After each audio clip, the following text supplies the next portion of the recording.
Hello potato users. So today you want to learn how to increase your frame rate in Dirty Bomb.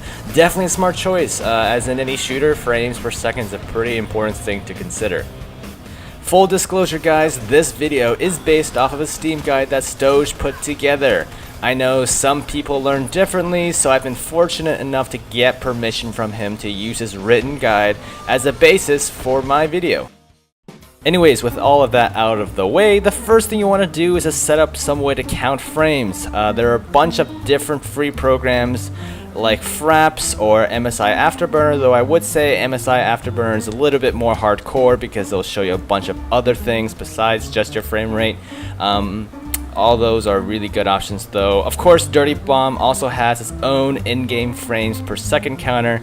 Just go into a match, hit the squiggly tilde key, it's the one next to the number 1, and then type in stat FPS, hit enter, and then hit that key again, the squiggly key. I don't know what to call it. It'll show you the frames per second on the right hand side. The next thing you want to do is to go to your task manager. If you have Windows 8, go to details and click on shooter game-win32-shipping.exe. Oh, that was a mouthful. If you want, you can set to high priority. I think it's default normal priority. Definitely don't click on real time as that usually causes problems. If you don't have a details tab in your task manager, try looking under processes. That's basically the same thing. What this does is essentially shifts the computer's resources to focus on this particular task when it's running. So this particular task meaning Dirty Bomb, obviously. Also make sure Dirty Bomb is running because the shooter game thing won't actually show up in your task manager unless you have Dirty Bomb already running. Another important thing to do is to close out any running programs in the background. I'd recommend when you run Dirty Bomb that it be the only thing running. You can do all this manually, or if you're lazy, you can try one of the game boosters. I know Razer does one to do all of that for you. Alrighty, so now that we have that set up, the most obvious thing to do is to go into your game, turn all your settings to low. Yes, your game will look a little bland, but hey, if you had to choose, you want frames per second, not an IMAX movie when you're playing a shooter. Now there are other benefits to having low settings as well, besides just having the frame rate boost. You'll notice when you log in with a low setting configuration that everything looks pretty simple, well defined, and target acquisition is pretty easy. Now if that isn't enough, we'll have to bring out the big guns. Now you'll see in the background here, this is some raw footage of me playing on a special setting set by a config file. There are tons and tons of other Dirty Bomb guides out there with their own optimized files, but you know, STOGE goes into greater details on this in his written guide. But the config file I'm using here was configured by Outsider, who apparently is a competitive Dirty Bomb player. Essentially, you'll see that the eye candy graphics have been removed, and it's just the bare bones necessary stuff. Now I heard lolnopes config may actually get you even better frames, but as I didn't test it, I just rolled with Outsider setup. So you may be asking, how do I get the special setup? So the first thing you want to do is to click on the link in the description from Pastebin and download that text file.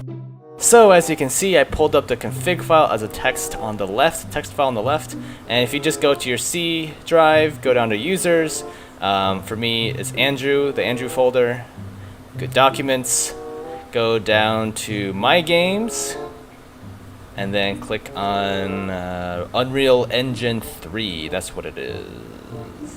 Yes, Unreal Engine 3, and then go to Shooter Game, and then go to Config, and then finally to Shooter Engine. That is the file you want to mess with. So first and foremost, safety first, you want to make a copy. That's right guys, make a copy, make a backup, you know. So as you can see, I just left it as copy. That's what I named it as. You can name it whatever you want, but just make sure you have a backup. Now all you gotta do is open that up, select all, delete, go back to that text file, select all, copy, and then go back to your open window there and paste. Save, and you're done. Also remember, after you're done, right click and go down to properties and make that sucker read only. Oh, and also in the text file of the shooter engine file, when you edit it, before you save, change the resolution to whatever your monitor is. Look for Res X and Res Y. I promise that's in there. You can change it and then save it.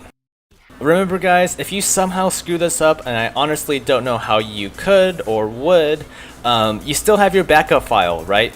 So don't come back crying, say, somehow my computer exploded and my microwave blew up and it opened a time-space continuum disruption field and I got sucked into it and I'm thrown into the past and I don't know how to get out, help me, oh my god. No, okay, so if that happens, I don't know, look, you can leave me a comment in the comment section, but I can't guarantee any answers because my knowledge is rather limited, so of course do this at your own risk. I'm sure you can always reinstall the game or go to the Dirty Bomb forums, as there are more people who are more knowledgeable than I am on that, but my knowledge is quite limited as far as troubleshooting goes. I will say though, even though I do have a pretty decent setup and I can run the game at max settings with pretty good frame rates, I actually kind of enjoyed playing the game at the lower settings as well. It had that nice clean look, you know, and maybe this is all in my head and totally placebo, but I felt like I can easily pick up my targets and I feel like I can track them a lot easier. Another thing you can try out is to unpark your CPUs. I forgot to mention this earlier, but I'll link the program in the description. It basically just makes sure that none of your CPUs are parked when Dirty Bomb is running. Pretty easy to follow, just follow the prompts and unpark all cores. So with that guys, I think that just about covers all of it. Let me know if this guide has helped you or if you have any other cool tips for increasing your frame rates. Total disclaimer, as I said earlier, please don't blame me if somehow your game blows up, alright guys? It really shouldn't. I feel like messing with the configs is pretty easy. It's pretty obvious, the whole process, but I just really, you know, never know with some of you. Please be sure to hit that like button, and as always, click the subscribe button if you enjoyed my content.